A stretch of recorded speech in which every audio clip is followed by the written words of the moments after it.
Quelques mots sur la diffraction des neutrons, de manière simple. J'ai eu la chance de travailler dans ce domaine pendant presque une dizaine d'années au début de ma carrière de chercheur. Et donc je vous parle de quelque chose que j'ai expérimenté moi-même. J'ai eu la chance d'aller en particulier à Grenoble avec le professeur Bernard Malamant et le collègue Gérard Venturini, mais qui n'est plus de ce monde. Et on a fait, c'est des gens qui m'ont appris ce qu'on pouvait faire avec la diffraction de neutrons. Et c'était super d'aller sur ces instruments, parce que c'est des instruments de physique de haut niveau. C'est super équipé, enfin, les gens travaillent jour et nuit, c'est incroyable. Donc j'ai vécu ça. Alors pourquoi c'est intéressant de faire la diffraction des neutrons? Donc tout d'abord, il faut revenir sur l'origine des phénomènes de diffraction. Vous savez que la première origine, c'est le caractère ondulatoire, soit de la lumière, rayons X, soit du neutron. Alors le caractère ondulatoire du déplacement du neutron, ça c'est déjà une chose tout à fait extraordinaire, hein, que certains oublient. Nous le devons à M. de Broglie, Louis de Broglie, qui a énoncé, je ne sais plus en quelle année, 1920 par là, peut-être un peu avant, que toute particule de masse m évoluant à une vitesse v devait posséder une onde. Ce n'est pas une onde électromagnétique, mais c'est une onde de Broglie. Vous savez que c'est la base de la mécanique ondulatoire, hein, et après coup de la mécanique quantique. Donc c'est quelque chose qui est très important pour vous, hein, qui êtes étudiant en sciences, de conscientiser cette affaire. Donc effectivement, les premières expériences, ce n'était pas sur la diffraction de neutrons, c'était la diffraction électronique. Les électrons aussi. Et donc, on a réussi à faire de la diffraction électronique. C'était la première preuve expérimentale de la justesse de vue des théories de Broglie. Mais un électron, c'est 8,11 10-31 kg. Hein. C'est très léger, quoi. Si vous allez vers le neutron, c'est 1,67 10-27 kg. C'est un peu plus lourd déjà, tu es d'accord? Et pourtant, il y a une onde qui est associée au déplacement du neutron. Je vous rends juste vigilant à ça, attentif, à nouveau conscient, parce que c'est des choses, vous vous dites, ah, c'est naturel, c'est pas du tout naturel. Hein. Ça fait partie des avancées extraordinaires, hein, du début du XXe siècle, et qui sont à la base de la mécanique quantique. Hein. Il faut juste vous en souvenir, parce que quand tu jettes une craie comme ça en l'air, hein, tu ne dis pas, il y a une onde qui est associée à la craie, quoi. Non, tu dis, bon, c'est décrit par la mécanique newtonienne. C'est bon, ça c'est la première chose. Donc effectivement, après la diffraction des électrons, on a réussi à faire, je ne sais plus dans quelle année, hein, dans les années 40, je ne sais plus, il faudrait regarder, je n'ai pas les dates en tête, on a réussi à faire de la diffraction neutronique. Donc c'était tout à fait incroyable. Et donc ça marche, et l'aspect géométrique de la diffraction neutronique se traite de la même manière que tout ce qu'on a vu en cristallographie géométrique.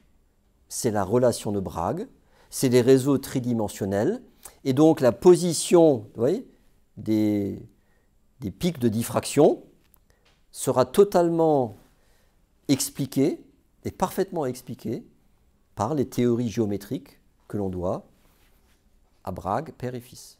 2D sinus θ égale lambda. Mais sauf que là, lambda, ce n'est pas lambda des rayons X, c'est lambda de neutrons. C'est OK? Donc ça, c'est la première chose. Et effectivement, ça marche, et l'interprétation géométrique est exactement la même. Donc, première chose, et c'est normal, hein, c'est une onde qui arrive sur un réseau tridimensionnel, il y a des fonctions d'interférence. Maintenant, l'intensité diffractée. Parce qu'effectivement, il y a des intensités. Et bien là c'est là qu'il faut regarder d'un peu plus près. Les choses sont différentes. On a vu la fois dernière que quand l'onde électromagnétique, donc les rayons X, arrivent sur le nuage électronique, c'est celui-là qui, vous vous souvenez avec ces petites lunettes de soleil, réfléchit de manière élastique les rayons X, et dans via la fonction d'interférence, hein, on sait décrire ça, eh bien, c'est ce nuage qui est à l'origine, hein, c'est la diffusion de ce nuage électronique qui est à l'origine de la diffraction des rayons X de la lumière Rx. Vous vous souvenez de ça, hein, c'est important. Hein. Et le noyau ne voit pratiquement pas cette arrivée-là de lumière. Hein. La grande partie de la lumière est réfléchie par les trucs, et puis le reste, ça passe. Et le noyau, ça va être très petit, peu d'interaction avec la lumière. Et donc, l'expression du facteur de structure, hein, que vous connaissez, hein, provient de cette compréhension. Hein. C'est une somme de J égale 1 à N, Fj exponentielle de pi Hxj plus Kyj plus L Zj.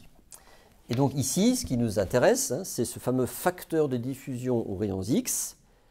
Ça provient de ce phénomène de diffusion élastique du nuage électronique. Hein, et hop, les rayons X sont réémis. Et grâce aux fonctions d'interférence, il y a des directions particulières hein, qui correspondent à la prévision grâce à la relation de Bragg hein, des faisceaux diffractés. Alors ce terme, Fj, il dépend beaucoup de θ. Ça veut dire que si vous regardez dans votre cours, vous verrez, je vais faire un petit graphe simplifié, vous verrez que Fj diminue très vite en fonction, par exemple, de sinus θ sur lambda. Ça, c'est la valeur de Fj. Et c'est vrai pour pratiquement tous les éléments.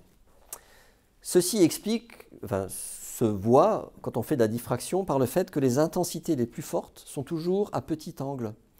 Et plus on va vers des grands angles, dans la relation de Bragg, et plus on voit que les intensités sont de plus en plus faibles. Vous voyez ?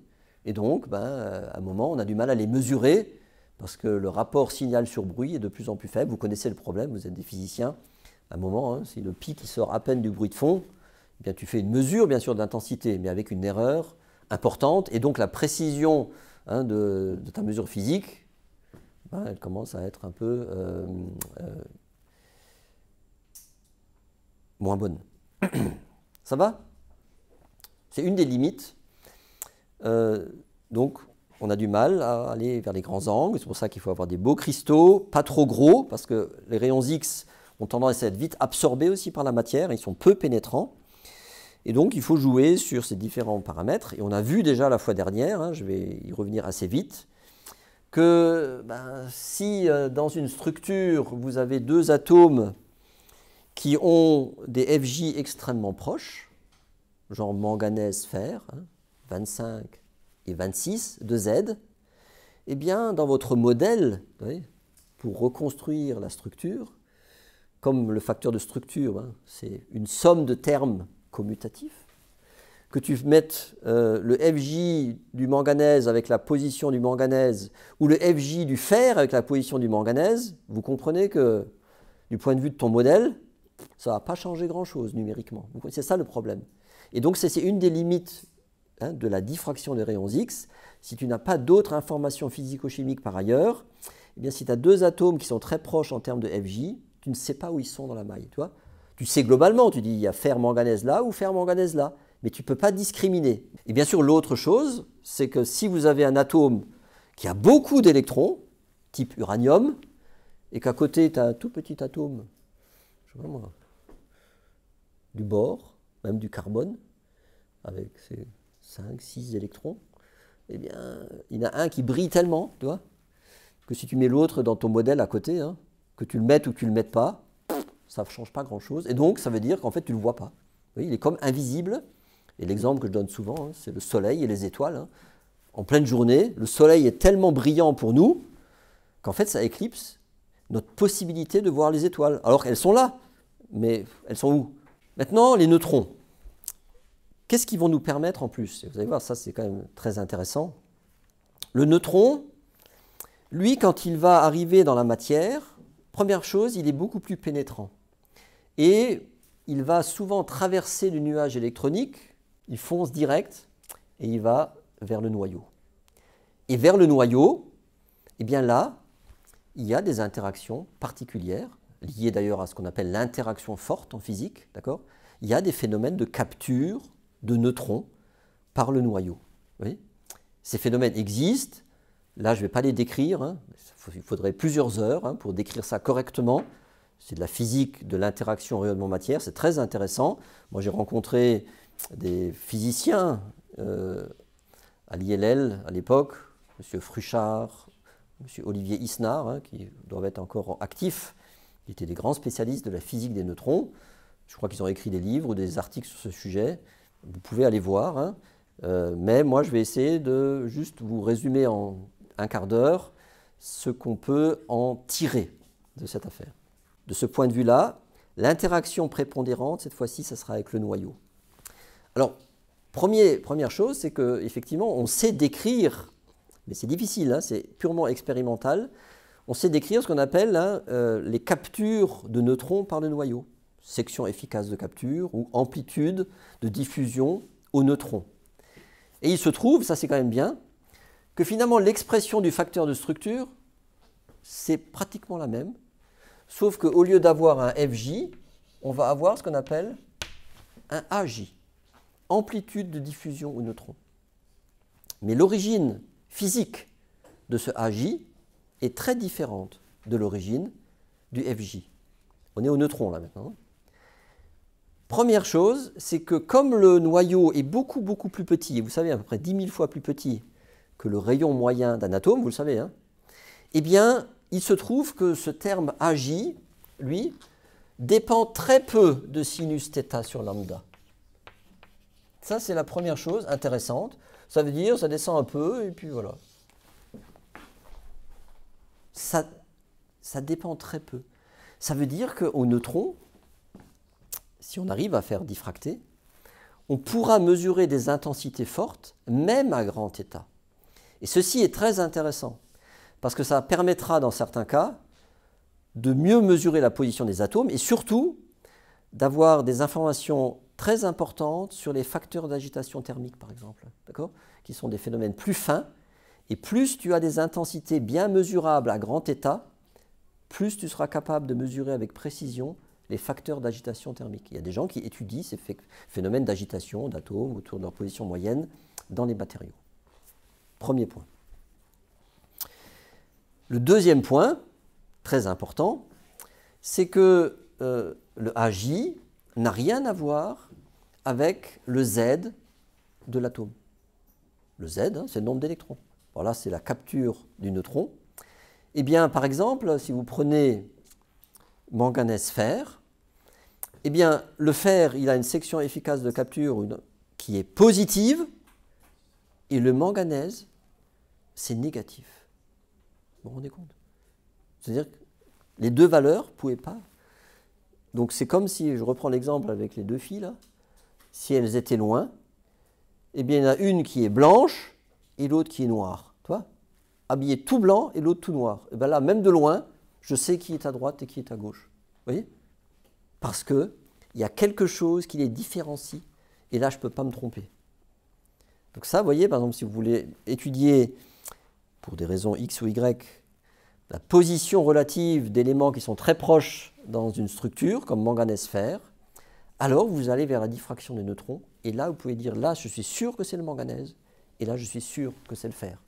Parce que leur section efficace de capture est tellement différente que si je mélange les deux termes, eh bien là, mon intensité, elle ne correspond plus du tout à la réalité expérimentale.